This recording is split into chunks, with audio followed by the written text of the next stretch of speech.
एंसन mobile से phone कैले छी यहाँ के आही के प्रेम में पर का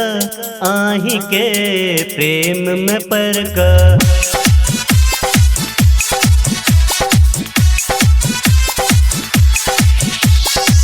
एंसन मोबाइल से फोन कैले छी यहाँ के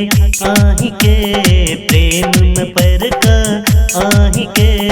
प्रेम में पर का अपन मोबाइल से फोन कैले छी यहाँ के आही के प्रेम में पर का आही के प्रेम में पर के हमर मोबाइल नंबर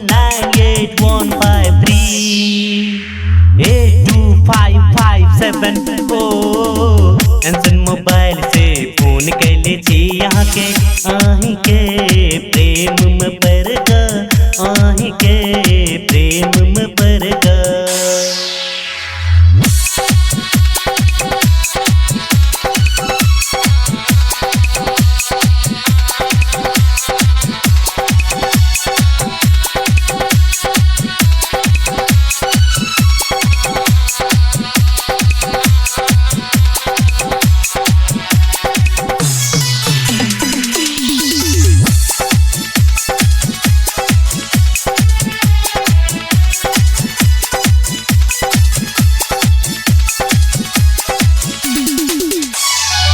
पहला भेट अपन शिक्षा दीपया दूसर भेट अपन अरनिक तेसर भेट अपन शहीद मैदानिया चौथो भेट अपन एयरपोर्ट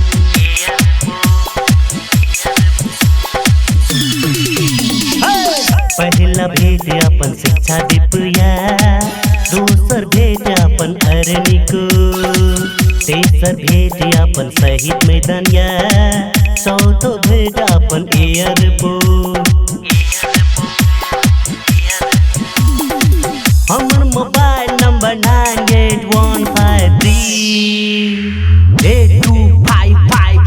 9815382574 एंसन मोबाइल से फोन कैले छी यहाँ के आही के प्रेम में पर का आही के प्रेम में पर के अपन मोबाइल से फोन कैले छी यहाँ के आही के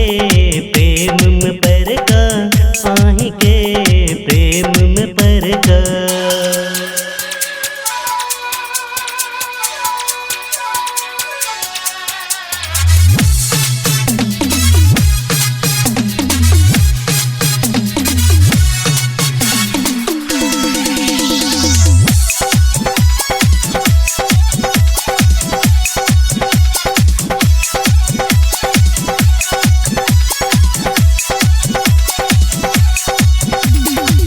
पांचवा भेट अपन महन मोरंगा छठो भेट अपन बीएफ सातवा भेट अपन सागर मथाया आठवा भेट मारवाड़ी भव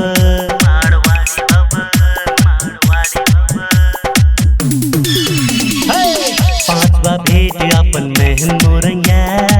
छठो भेट अपन बीएफ सातवा भेट अपन सागर मथाया आठवा भेट मारवाड़ी भवन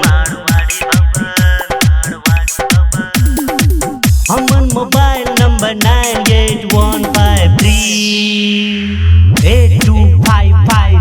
9815382554 एंसन मोबाइल से फोन कैले छी यहाँ के आही के प्रेम में पर का आही के प्रेम में पर का अपन मोबाइल से फोन कैले छी यहाँ के आही के प्रेम में पर का आही के प्रेम में पर का एंसन मोबाइल से फोन कैले छी यहाँ के आही के प्रेम में पर का आही के प्रेम में पर का